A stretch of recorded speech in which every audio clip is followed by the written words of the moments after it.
दुइनों गर्भवती रहे भाई, दुइनों एक ही साथे गईली गड़बड़ा।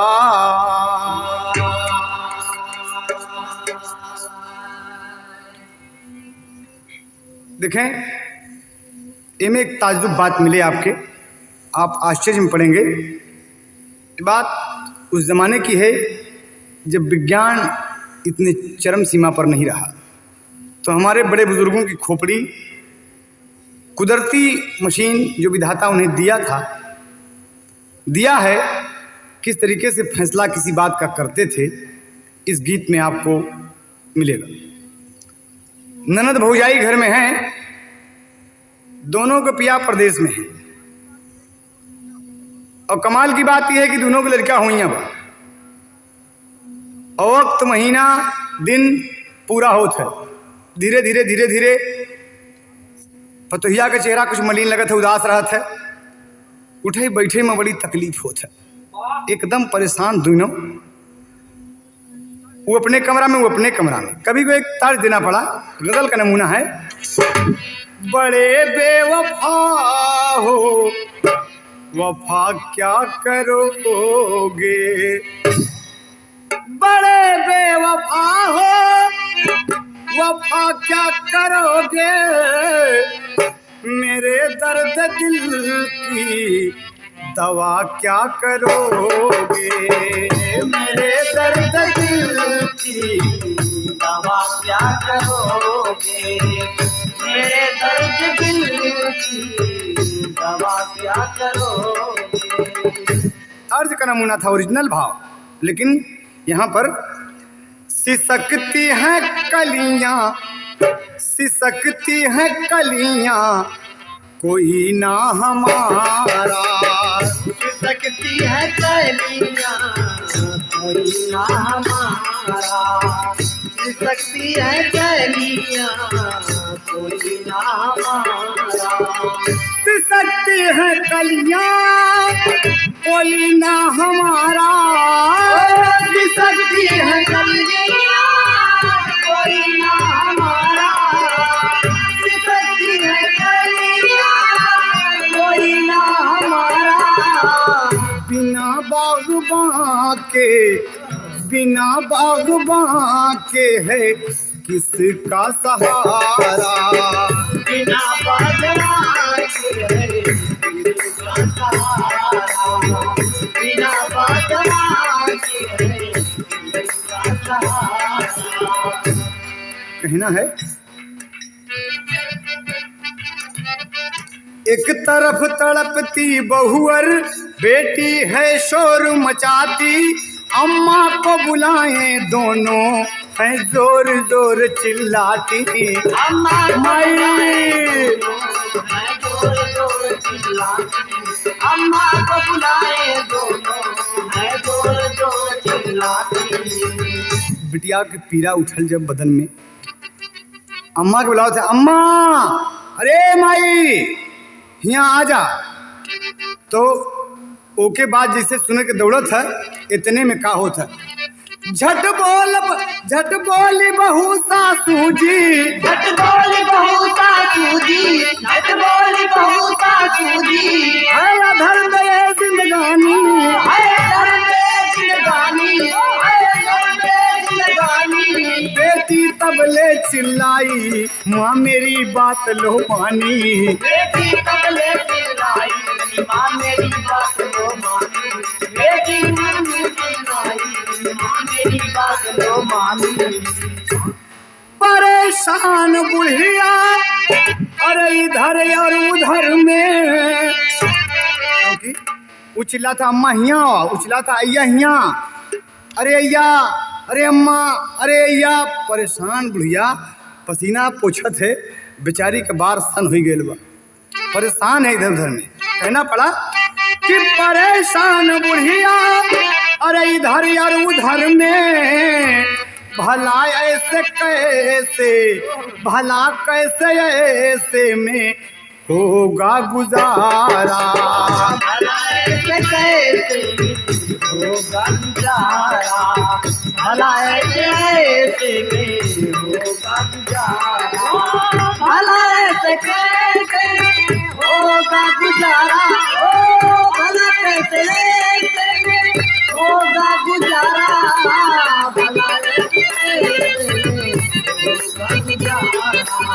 भला कैसे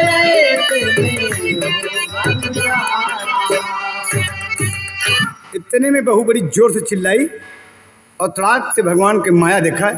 ईश्वर को संकट दूर कर दिले। एक लड़का पैदा हो गया। अवैया जोर से कहीं, अरे दुल्हनिया तोरे बेटवा भैल रे। दुल्हनिया इतना सुने और खामोश हो गई। ओके बेहोशिया की गस आ गई, पीड़ा बर्दाश्त न हुआ और लड़का लगा कि हाँ क्या क्या करे। बुढ़िया खुश हो गई और इतने में बिटिया चिल्लान जोर से, अम्मा। और उधर जो दौड़ो थी तो बिटिया के बिटिया पैदा हुई।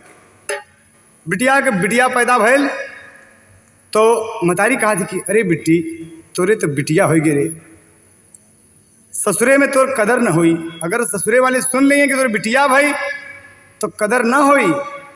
तो कहें कि हाँ अम्मा बहुत परेशान है अम्मा। तो बूढ़ा अपन खोपड़ी दौड़ाई डेली, कंठी बांध के पूरी कंठी उतार के धै देली, बेईमानी पे उतर गई। कभी को टेरी के भाव देना पड़ा। लिखा थी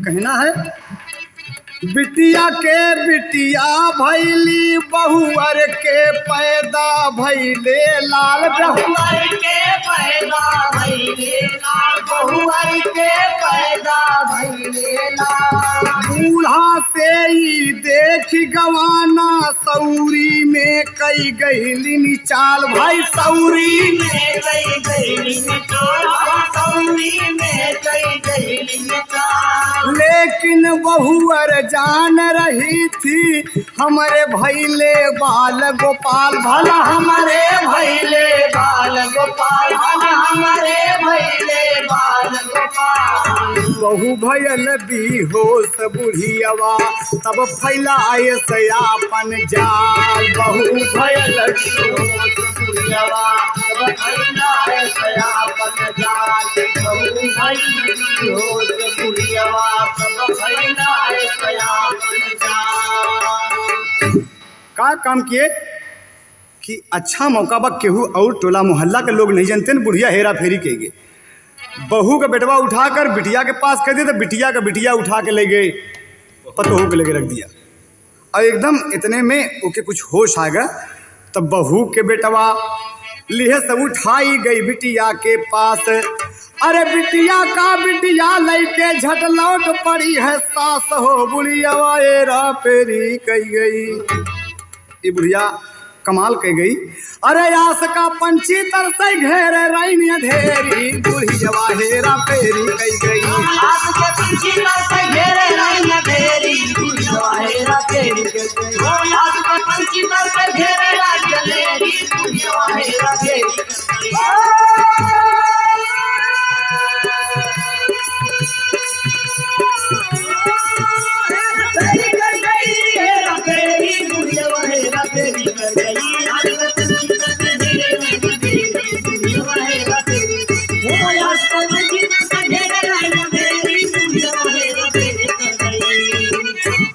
कहे होश आ गई। अम्मा कहे हाँ। कहे ई सब का है अम्मा। कहे कि का बात है। देखी तय लगत है अपने गोदी में देखल से छोकरिया। अपने गोदी में देखल से छोकरिया तो दिल में मलाल होई गवाय। अपने गोदी में देखल से छोकरिया तो दिल में मलाल होई गवा। अपने गोदी में देखल से छोकरिया तो दिल में मलाल होई गवा। ओ मलाल होई गवा, ओ मलाल होई गवा। अपने गोदी में देखल से छोकरिया होई गवा। का कहा था अपने सासू से अपने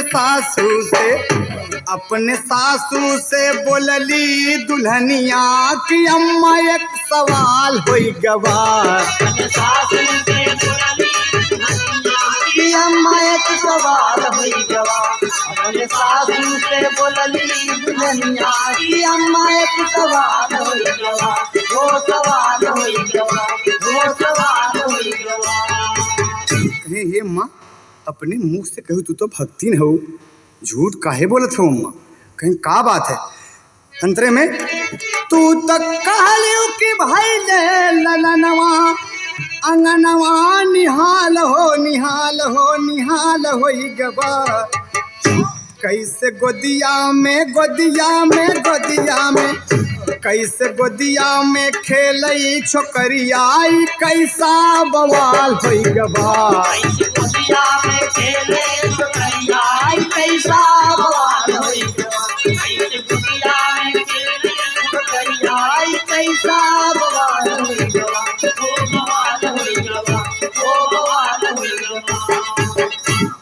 देखें तो बुढ़िया का कहते बड़ा नीक कर्म करे तब बेटवा होत रे तोरे बिटिया भैल बा ना अम्मा अपने मुंह से बोले तो झूठ काहे बोलत हूँ। अरे मोर अम्मा हो एक ही लड़किया पर झूठ बोलत हो, भक्तिन भई हो राम का माला जपत हो और झूठ बोलत हो। कहन की कह दिया तो उसे साफ साफ समझे बोल दिया एकदम। तो कह नहीं अम्मा तो खिता लगा था कि कहाँ का खरा चुनावा कहाँ का पान कहाँ कटी कूली कहाँ कटी कूली लीलरवा मार रे जान कहाँ कटी कूली लीलरवा मार रे जान कहाँ कटी कूली लीलरवा मार रे जान कहाँ कटी कूली लीलरवा मार रे जान कहाँ कटी कूली। तो कहना हुआ कि सतना का खरया चुनावा अमहोबा का पान पियवा कटी कूली दुलही के टी कूली लीलरवा मार रे जान दुलही के टी कूली लीलरवा मार रे जान दुलही के टी कूली लीलरवा मार रे जान दुलही के टी कूली लीलरवा मार रे जान दुलही के टी कूली लीलरवा मार रे जान दुलही के टी कूली। नमूना रहा लेकिन बुढ़िया का कहा था ज्यादा टिबिल टिबिल ना छाड़ रहे सौरी में। बुढ़िया गरज के बोली बुढ़िया गरज के बोली अरे कैली तू सवाल तोहरा के बिटिया भैली तोहरा के बिटिया भैली बिटिया के हमारे भलाल तोहरा के बिटिया भैली बिटिया के हमारे भलाल तोहरा के बिटिया भैली बिटिया के हमारे भलाल तोहरा के बिटिया भैली बिटिया के हमारे भलाल तोहरा के बिटिया भैली हमारे भलाल तोहरा के बिटिया भैली। अरे हाँ हाँ हाँ तोरे बिटिया भाई भाई भाई भाई। अरे मोर बप्पा रे तो वो बेचारी पीड़ा बर्दाश्त न हो बाहर निकल के आए। कुछ लोग और आके मंगल चार द्वारे पे गावत हैं सोहर हो तो बड़ा शुभ गीत होता है लेकिन वो ले के बिटिया गोदी में बहुत लिए है लेकिन उनका मन नहीं मांगत कि हमारा लड़का न होई। अपने बेटवा के देख के का कहा था दुल्हन सोहर का भाव मिला। लखी लखी लालन के सुरतिया हो पिछती या में आग लागल हो मोरे ललना लखी लखी लालन के सुरतिया हो पिछती या में आग लागल हो मोरे ललना लखी लखी लालन के सुरतिया हो पिछती या में आग लागल हो। कहा था कि अम्मा तनी मिलावा लड़का के कहन कैसे आँखिया तन कर जैसे हमरा के निकुरवा जैसे पियवा के निकुरवा जैसे पियवा के हो मोरे ललना मुहा जैसे राम कैसुरातिया हो पिछती या में आग लागल हो मोरे ललना कैसुरातिया हो पिछती या में आग लागल हो मोरे ललना कैसुरा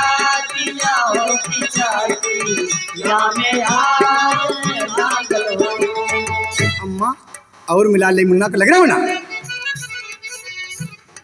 हाथ वात जैसे अय्या हमरा के पौआ जैसे पियवा के पौआ जैसे पियवा के हो मोर ललना मथावा में बस सुमातिया हो पिछती या में आग लागल हो मोर ललना।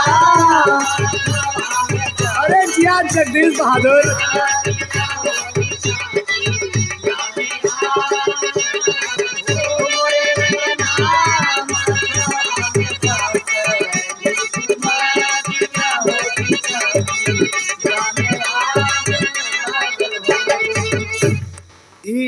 गाय रही कि अम्मा सब कुछ मिला ले, लेकिन बुढ़िया एक न मानत कि हमारी बिटिया का बेटवा या हमारी बिटिया का बेटवा अब हमारी बिटिया का बेटवा है। तो लाचार हो के गांव में टोला मोहल्ला में दादा परदादा से बड़े बुजुर्गन से कहा है कि हमारे बेटवा भवा। अम्मा अपने मुँहे कहीं कि तोरे बेटवा भवा। और जब हमारा आँख खुली में बेहोश हो गए तो अम्मा कहा थी तोरे बिटिया भाई। ये बताएं आप सब गांव वाले बेचारे सब परेशान के अभी का करी। अब तोरे घर में तुम्हारा अम्मा मौजूद नहीं, तुम्हारा सासू जी उजवन करी भला करी। अब एक तू कोनो जुगाड़ बनावा कहें हम कैसे अपन दुख गाई। तो करे मन में एक बात आएगी कि पिया हमार बम्बई बसल हूँ और तड़ाक से लड़किया के बोला कि बैठ जा मुन्ना ले ला कागज कलम। तो प्रयागराज से खाड़ी तर्ज हमारे गुरु रामधार जी वाली। अरे राम लिखल गोरी पतिया, अरे लिखल गोरी पतिया पिया परदेस लिखल गोरी पतिया। पिया परदेस लिखल गोरी पतिया पिया परदेस लिखल गोरी ओ लिखल गोरी पतिया लिखल गोरी पतिया लिखल गोरी पतिया पिया परदेस लिखल गोरी पतिया पिया परदेस लिखल गोरी पतिया। का लिखा था कि मुन्ना लिखा था हमें हाल खैरियत के बाद सब अपन दुखद समाचार लिखा था कि नदी के बीरनवा बोलाया ऊ ब्याकी नाही।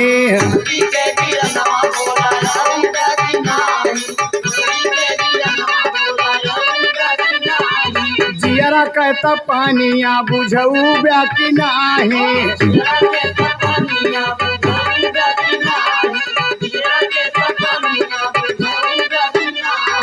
तोहरी बुढ़िया माई दीन बहुत कलेस लिखल गोरी पतिया पिया परदेस लिखल गोरी पतिया पिया परदेस लिखल गोरी पतिया गोरी पतिया लिखल गोरी पतिया पतिया पिया परदेस लिखल गोरी पतिया पिया परदेस लिखल गोरी पतिया।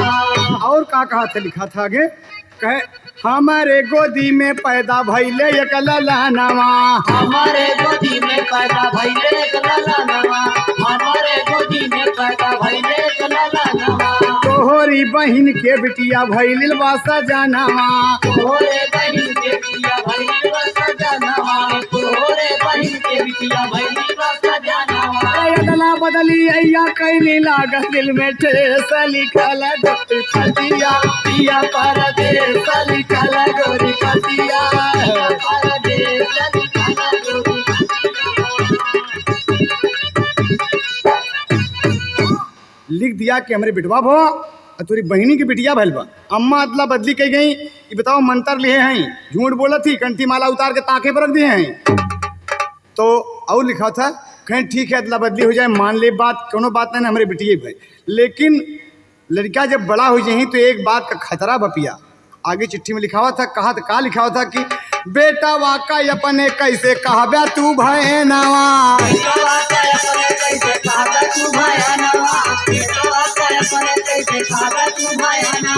भैने का कैसे बिटिया मनबे तू सजानवा। भैने का कैसे बिटिया मनबे तू सजानवा भैने का कैसे बिटिया मनबे तू सजानवा। अरे बेटवा बोले मामा भैने कहे बाबू से सलिया पिया परदेस लिखल गोरी पिया परदेस लिखल गोरी पिया परदेस लिखल गोरी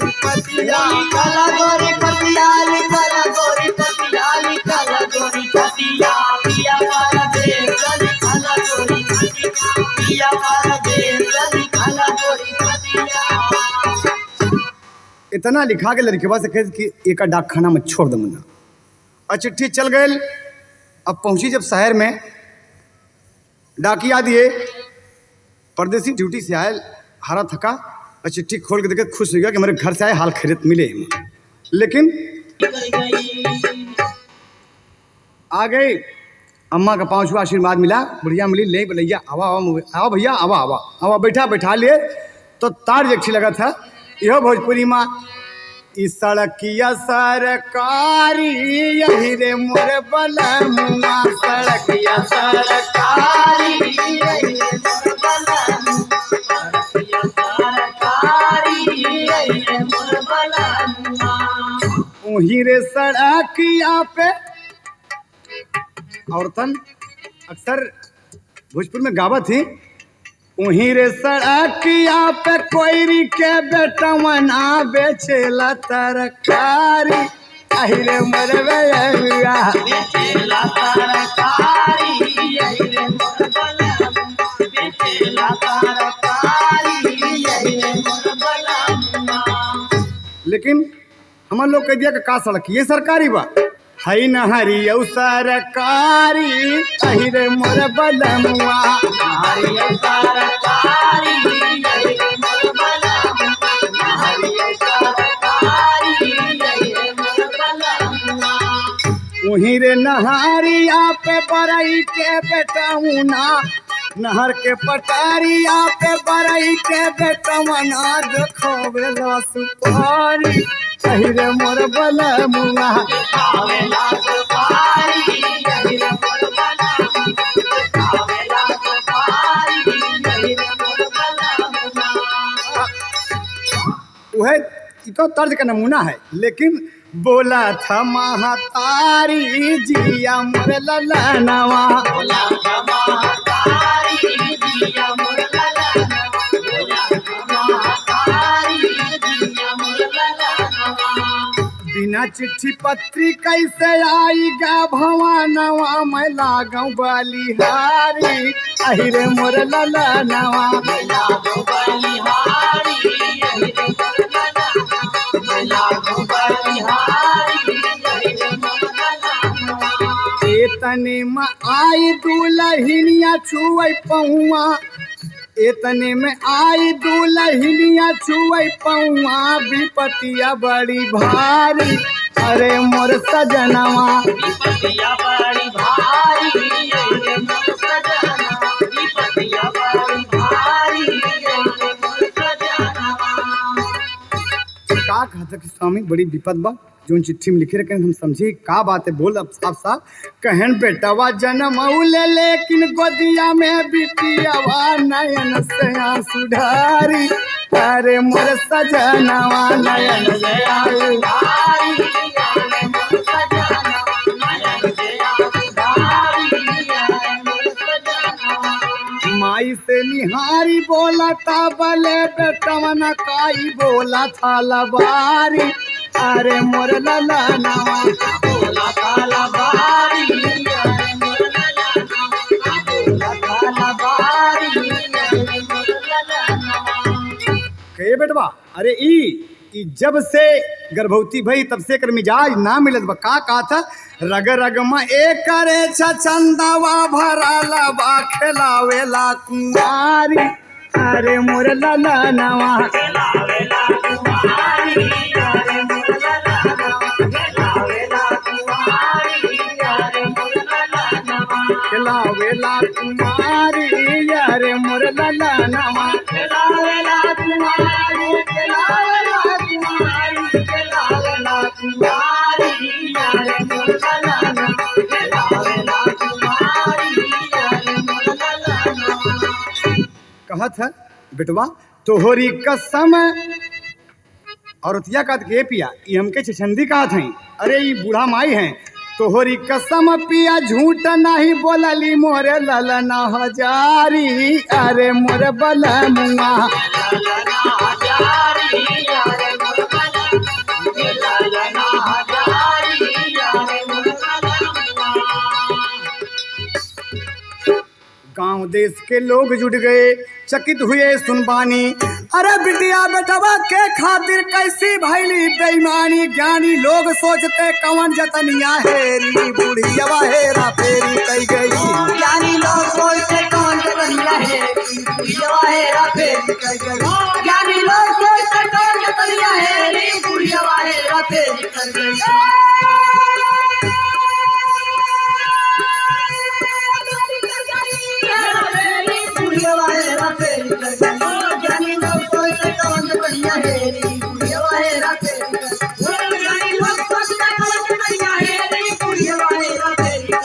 ज्ञानी लोग सोचते कौन जतनिया हेरी बुढ़िया हेरा फेरी कई गई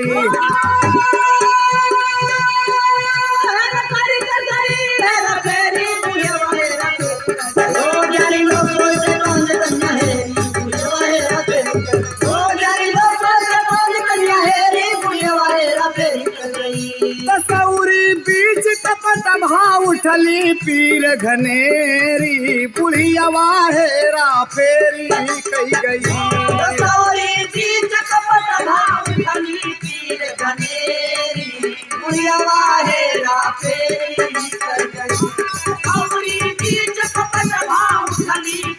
घनेरी बुढ़िया हेरा फेरी कई गई। सोच रहा है गांव देश के लोग भी सोचते हैं कि अजीब मामला फंस गए एक फैसला कैसे होए कि बिटिया एक करा कि बेटवा एक करा बड़े चक्कर में पड़े। कुछ लोग राय मशविरा दिए कि फला चौधरी बड़ा मशहूर हैं जौन फैसला कहूँ न होत होए वो अगर पंचायत में आ जाए तो उनके आने से फैसला हो जाए। अब बेचारा अपने घर के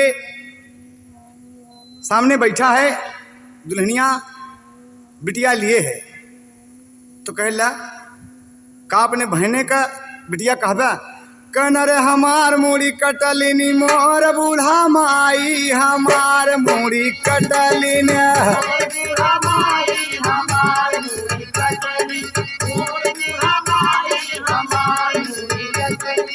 मोर बूढ़ा माई हमार बूढ़ा माई हमार मूड़ी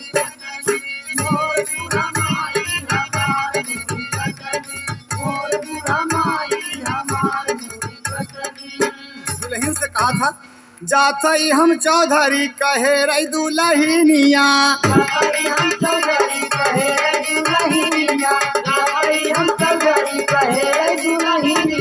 फैसला होए दूध पनिया का पनिया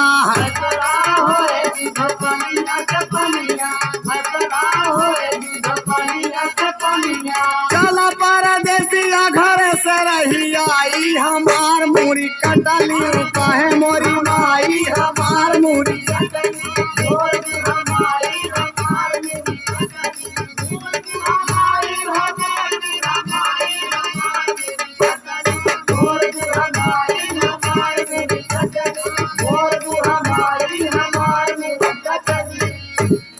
परदेसी सोच के और कहा हम जाते तू धीरज रखा अगर सच्चाई है इसमें तो यकीन रखो फैसला हो के रहेगा।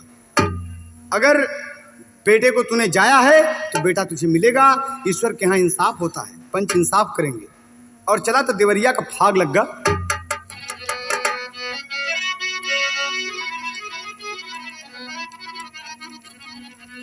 का लगा था एक जन के कुछ लोग मिलके विवाह करा दिए।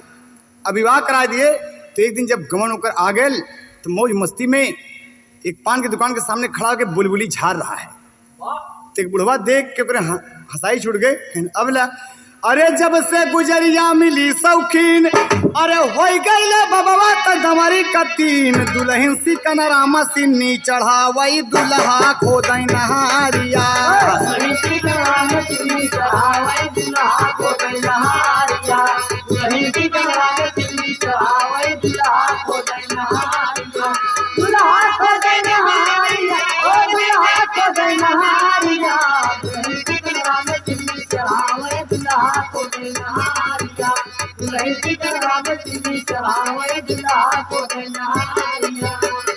ओरिजिनल भाव रहा लेकिन कहना है इसी भाग में चला परदेसिया बड़ा गमगीन अरे होई के बेचारे का चेहरा मलिन अहेरई चौधरी का निकला जवनवा मन में बड़ी फिकिरिया।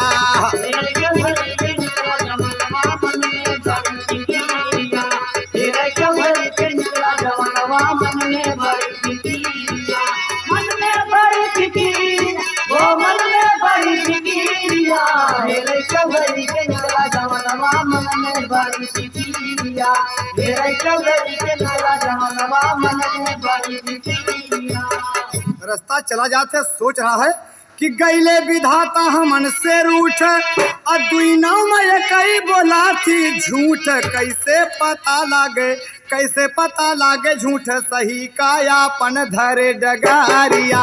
कैसे पता लागे झूठ सही का यापन धरे डगारिया। कैसे पता लागे झूठ सही का यापन धरे डगारिया। ओ यापन धरे डगारिया, ओ यापन धरे डगारिया। कैसे पता लागे झूठ सही का यापन धरे डगारिया। कैसे पता लागे झूठ सही का यापन धरे डगारिया। रास्ता धीरे चला जाता, दोपहरिया चटकल बा, परेशान है। इतने में एक गांव के किनारे निकल गया और ताला कभी को पहपटवा का भाव देना पड़ा। अरे मिला गणेरिया भेड़ी रहा चरावत पगला ताले माँ और परदेसिया का देखते गौर बढ़ावे पगला ताले माँ।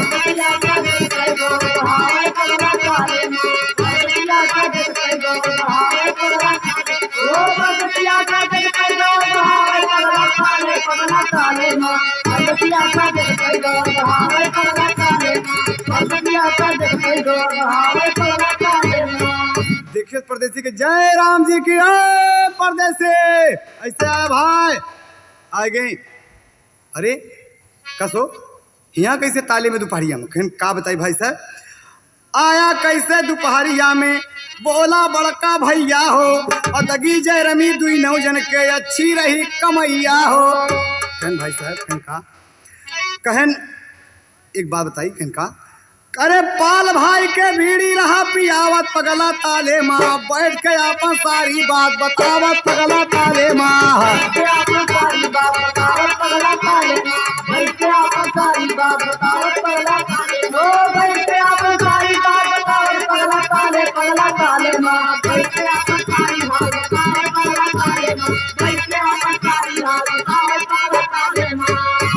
कहें तोहार चेहरा कुछ उदास था, का बात है? कहन भाई साहब बड़े झंझट में फंसा ही, फलाने चौधरी के हेरत ही यार हम। कहीं का भा कहीं हमरे मेहरुआ के बिटवा भवा और वहीं लगे हमारी बहनिया के बिटिया भाई। लेकिन हमार माई अल्टा पलटी के दीहन, बिटवा ओके दे दीहन, बिटिया ओके थमा दीहन। मेहरारू हमार कसम खाता, महतारी हमार कसम खाता कि बात मानी गांव देश सब हार गई। फैसला हो तो कैसे गड़िया का। अरे बाप रे, ये तो आर महतारी यहीं भक्तिन हो गई, इनके लिहाज नहीं लागत। कहें भैया हाँ वो चौधरी के पास तो चल जा, तो कहें कि कुछ पता ठिकाना बा उनके। कहें आहे तो का कहा था गड़रिया। पता चौधरी का बतलावा परदेसी मन करे विचार। चटकी रही दोपहरी बाउर लेकिन रही आली है ससीधार। चला जा रहा है, गलत दोपहरी पहुंच गया है, जाय चौधरी जी के द्वार। मिली चौधरी कई बिटिया यापन चौखट रही बहार। चौधरी के बिटिया यापन चौखट रही बहार। मिली चौधरी के बिटिया यापन चौखट रही बहार। तो चौधरी के बिटिया दरवाजा बाहर रही है, दरवाजा बाहर रही है। इतने में परदेसी पहुंच गया। परदेसी पहुंच गया, ए बिट्टी। तो बिटिया लेके झाड़ू खड़ी हो गई। कहा कि काहे भैया का बात है? कहे बहिनी से परदेसी बोला, बहिनी से परदेसी बोला, दीदी औले तोहरी टोला, तोहरे दादा का हम कई दिना से हेरी। बूढ़िया हेरा फेरी कई गई है, तोहरे दादा का हम कई दिना से हेरी। बूढ़िया हेरा फेरी कई गई, ओ तोहरे दादा का हम कई दिना से हेरी। बूढ़िया हेरा फेरी कई गई।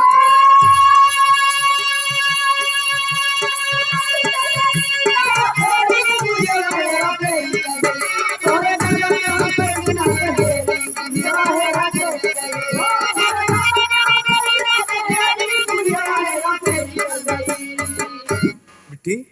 तोहार दादा कहाँ हैं? कहीं दादा हमार कहन हाँ। कहीं अरे मोर भैया का बताई। देखें कितनी ताजुब के बात बिटिया बतावत है, आप लोग गौर करें, इनमें आनंद मिले आपके। पारिवारिक गीत है, कहना है यहाँ पर, कहें हे भैया कहन का, कहें दादा का हमारे, अरे दादा के हमारे दुई नौ फुट गईले नयनवा, दादा के हमारे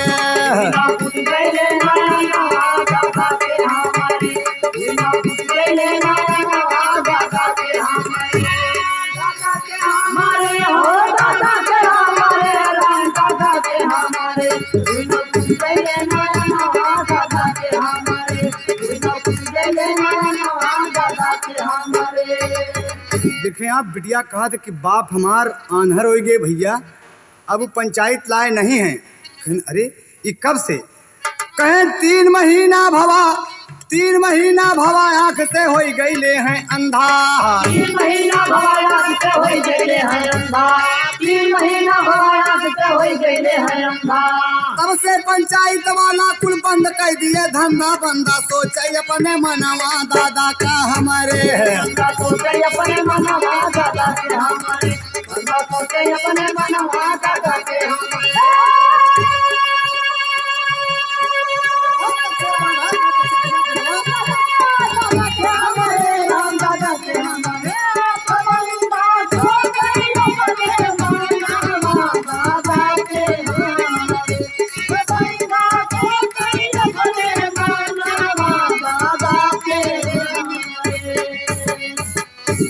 तो कहीं कि अंधा हो गया, कहीं हाँ भैया 3 महीना हो गया, पंचायत जैसा बंद कर दी है अब तो।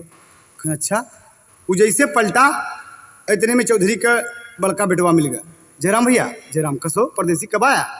कहीं कि परसों आए भाई साहब। कहीं ठीक रहा, कहीं अच्छा है। कहीं कि तोरे पिताजी कहाँ हैं? एक ही थोड़ा मामला है। तो बेटवा चौधरी का जवाब देता? बिटिया तो कहे कि आन्हर हो गए, लेकिन बेटवा का कहा था, मिला चौधरी का बेटवा तब बोल पड़ा यल बेला। मिला चौधरी का बेटवा तब बोल पड़ा यल बेला, मिला चौधरी का बेटवा तब बोल पड़ा यल बेला। अरे कहाँ चौधरी दादा तोहरे तबले बोल, कहाँ यहाँ दादा तोहरे तब बोल पड़ा गदेला, बहिरा होइगा दुई नौ कनवा दादा का हमारे है। बहिरा होइगा दुई नौ कनवा दादा के हमारे, बहिरा होइगा दुई नौ कनवा दादा के हमारे। बिटवा कहे का पंचायत उनसे करोगे? वो तो बहिर हो गए, बहुत ऊंचे सुनत थी। उनका जब कहा कि दादा, तो सुनबे नहीं करती, जोर से बोला दादा, तब सुनती। आजकल कोई पूछबे नहीं करते, उनका तू जा अपने घरे, तुम मार के वो बहिर आए दिनों कहने के। गजब हो गई, कहा था आन्हर हो गई, कहा था बहिर हो गए। अब जैसे लौटा तबले पड़ोसे से चौधराएँ लौटी रहा है, बड़ा तिलक मुंद्रा दिए, हार श्रृंगार खूब दुरुस्त रहा है।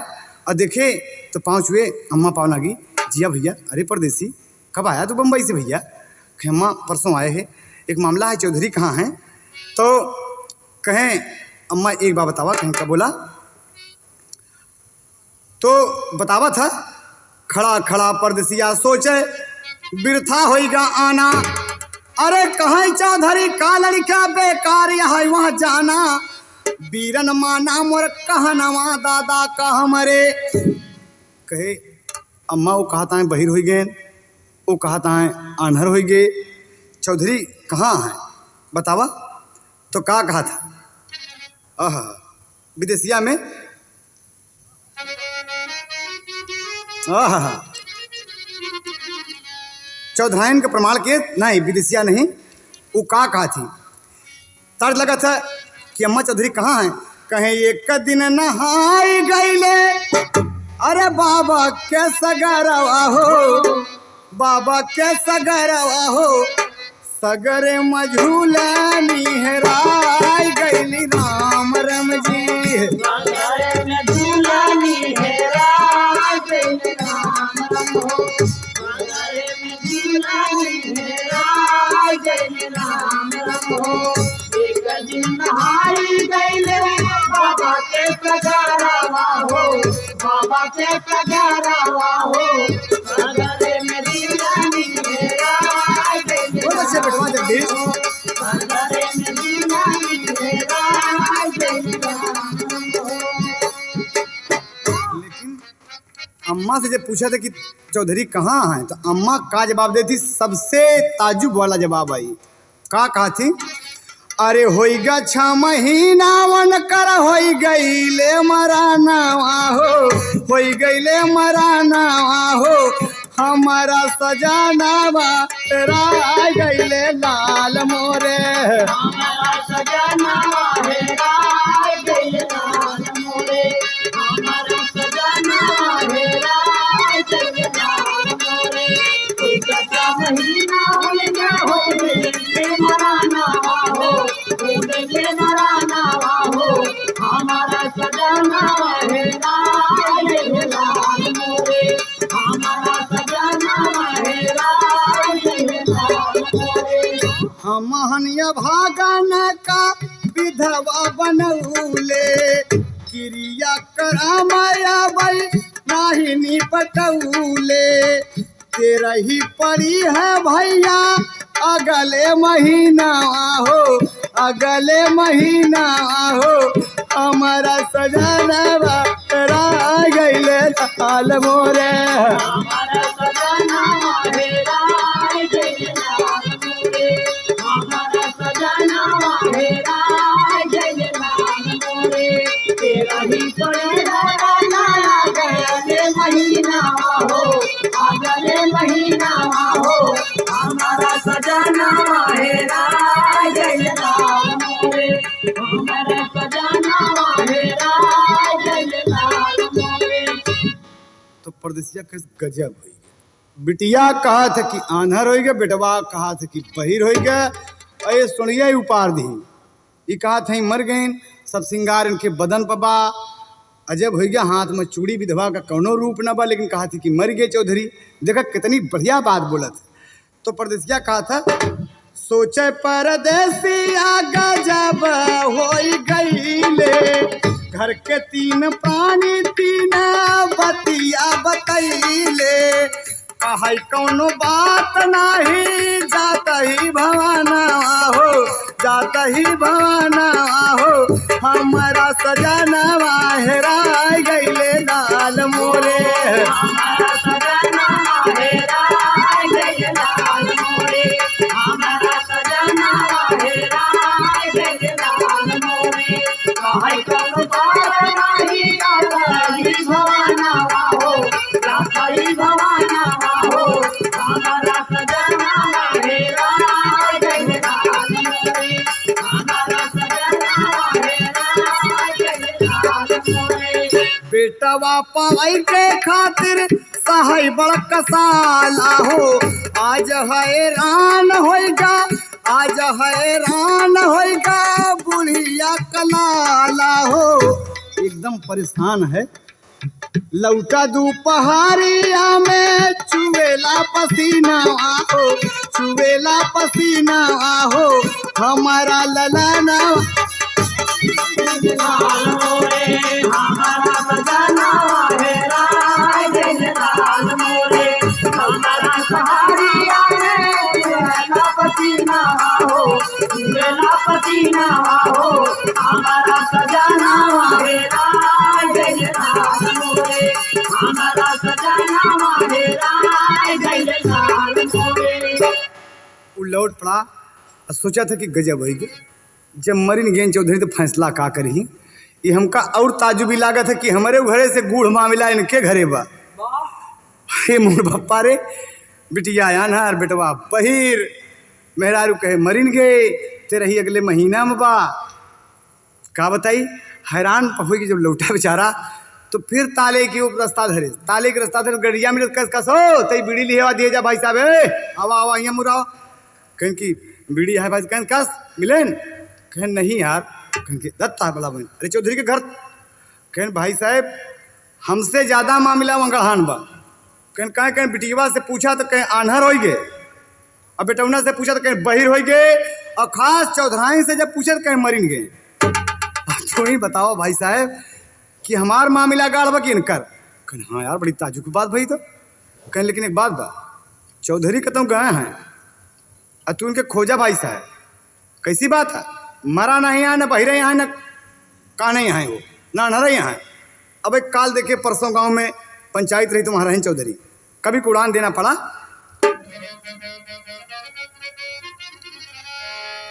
लौट पड़ा तब मिला गड़रिया से सब बात बताया।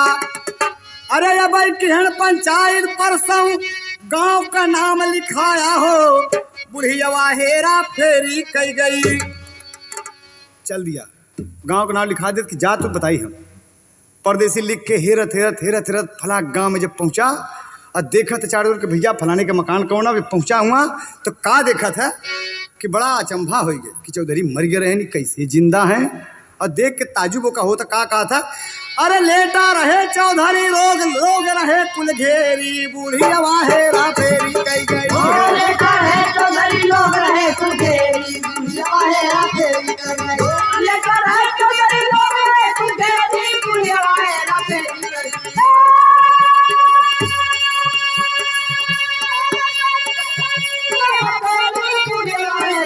कही गई। हाँ लेटा रहे चौधरी लोग रहे कुल घेरी, बुढ़िया हेरा फेरी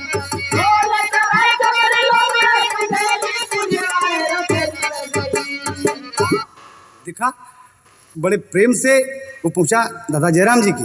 जय राम आवा कस हो कब आया बम्बई से? कहे कि दादा आए परसों आए तो का हैरत है एक मामला बड़ा। कहीं का बात है? कहन हम का बताई दादा, पहले आपन मामला आप सिद्ध करा। हम आपके घर पहुंचे तो मामला गड़बड़ाई गए। कहीं काहे? कहन आपके बड़की बिटिया मिल गई। उससे हम कहा दीदी तो दादा कहाँ गए? तू ऐसा अड़बड़ बात बताएं। कहीं काहे बतावा? कहन हम जिसे पूछे कि तो दादा कहाँ गए? कहन कि का करवा दादा के 3 महीना हो गया आन्हर हो गए। कहन कि चौधरी लगन ठट्ठा मार के कहना बिटिया ठीक हमार कहे भाई साहब बैठा परदेसी बताई तो का मामला काहे बरे कैस किया आन्हर बा? कहन बोला कजरी के भाव मिला।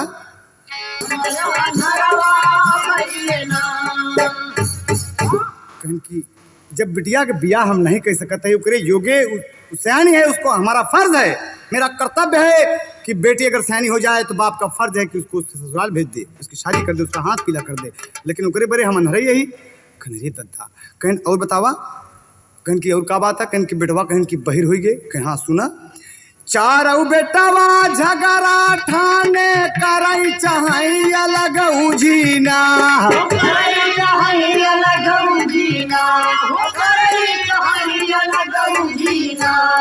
हमहन कई दे ताना कानी हमया नरवा भइले ना, हमहन कई दे ताना कानी हमया नरवा भइले ना, हमहन कई दे ताना कानी हमया नरवा भइले ना। कहे ई बात के हाँ कहे जब बेटवा हमारे झगड़ा करा थी कहा था कि हमारे इस साल का हमारे इस साल का दे 1 साल का बात हम सुनित नहीं, तो जब बात नहीं सुनी तो बेटवा बरे हम बहिरे कहे ई बात के हाँ। कहें कि ये तो सब ठीक बा मान लिया चौधरी, लेकिन एक देर और खतरा हो गया। तर्ज बा जब चौधराइन हमसे मिली तो गड़बड़ बा बताएं। कहीं का बताएं? तो तर्ज है कलकत्ता से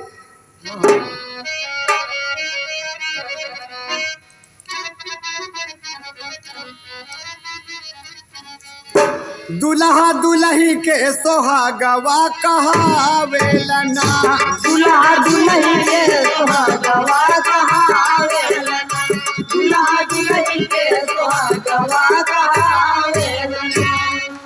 आज 6 महीना होई गे घरवा से निकले मुआवेलना, अरे मुआवेलना छुवई बाटे मोर चरानवा उपावेलना, छुवई बाटे मोर चरानवा उपावेलना, छुवई बाटे मोर चरानवा उपावेलना। कहीं पति ओकरे बड़े भगवान होता। आज 6 महीने हो गए घर से निकले, पाँव छुए के नहीं पावत में बेचारी कि करे ऊपर सिंगार करे का घमंड करे तो करे लिए जना हम मरी नहीं गए तो हाँ भला बन पंचायत से फुर्सत ही नहीं हो। तब कहें कि अरे मोर बप्पा रे, तब अपन मतलब बताए कि चौधरी हमरे मेहरारू के बेटवा भवा अब बहनिया के बिटिया अम्मा अदला बदली कर दी। अब बतावा कैसे हो? कहें कि ओह मामला तो बड़ा गुण बबे, एक काम कर जाते हैं 2 गाय खरीद और गाय ऐसी खरीद के कई बछिया बियान हो कई बछवा रख आवाज का ठहरो तो दुआरे पंचायत हुई। इतना जो सुने तो 2 गाय परदेसी अपने दरवाजे पर बांध दिया और 8वें रोज पंचायत बिरगिट जुटी बड़े बड़े खोपड़ीदार आदमी जुटे जब पंचायत, तो चौधरी का कहा थी, ताज लगा था स्वर्गीय भुल्लूर दादा के। अरे कहाँ चौधरी परदतिया से बात समझाई के, काहे बैठा बाटा द्वारे पंचन का बोलाय के, काहे बैठा बाटा द्वारे पंचन के बोलाय के, काहे बैठा बाटा द्वारे पंचन के बोलाय के, काहे बैठा बाटा। परदेसी खड़ा हुआ पंच में और सारी बात ब्यौरेवार बता दिया। तो क्या होता है, परदेसी की बात सुने सब गईले चकराई, और कहे लगे सब पंच कहाँ पर गईली तोहरी माई। अरे बहिनी और दुल्हनिया का बोलावा जल्दी जाय के, काहे बैठा बाटा द्वारे पंचन के बोलाय के। कहे अपनी बहन और महतारी के बुलाओ। आयन बुला तो महतारी गंगा पहुँच गई, गंगा दोहाई कंठी के माछ, झूठ ना बोलत है पंचो। कहना अच्छा, बूढ़ा अवलिन खाई गई है, झूठी कसमिया हो, खरी बा दुल्हनिया हो, करे लागल शरमिया हो। अरे तबले बहनिया बोली पंचन से ठठाई के, दद्दा हरे हमरे बेटवा भवा। अच्छा बेटवा भवा, कौनो बात नहीं, मान थी तोर बात। अच्छा सुन, बहनी और दुल्हनिया के परदेसी से कहे कि सुनो, एक काम करो, दोनों गाय के दूध ले आओ, जो बछवा बछिया बियान है बराबर बराबर तौल के ले आओ। बराबर बराबर बर्तन में आए, तराजू पे जब वजन किया गया तो जवन गाय बछवा बियान रहा है ओके दूध भारी हो गया, तो और जो बछिया ओके हलुक हो गया। तो कहे कि सुन, वही बहनी और दुल्हनिया के दूधवा मंगाए, ओजन बराबर एक तराजू में कराए। अरे बिटिया वाला दूधवा उठ गईले हलुकाय के। कहे देखा, जो बिटिया के बिटिया पैदा भरे दूध हल्का पड़ गया, अब बहू का दूध भारी पड़ गया। तो पंच का कहा थे, कहे पंच झूठ काहे बोलली बूढ़ा माई, बिटिया तोहार बिटिया, बिटिया तोहार बिटिया के जनमाई। अरे बहू के बेटौना भैया दे दियल थमाई के, काहे बैठा बाटा द्वारे पंचन के बोलाय के, काहे बैठा बाटा द्वारे पंचन के बोलाय के, काहे बैठा बाटा द्वारे। ओके कहे कि जेकर दूध भारिया ओकरे कोख से बेटवा पैदा भा, और ले जाओ। बेटवा उठा के बहू पायस हरसाए गई, खुशी हो गई, धन्य धन्य बारे पंच जय हो भगवान के करत की उछल दिया। और सभी पंच लोग फैसला सुना के अपने घर गए। और आज ये पुराण खोपड़ी कितना बेहतर फैसला दिया, कवि का अंतिम भाव देना पड़ा। दूध का दूध पानी का पानी साफ हो गया भैया, अरे बेहतर हुआ फैसला लिखते रामधार कवितैया हो। बुढ़िया हेरा फेरी कई गई, अरे हैदर तोरे जीव पर मात शारदा तेरी, बुढ़िया हेरा फेरी कई गई।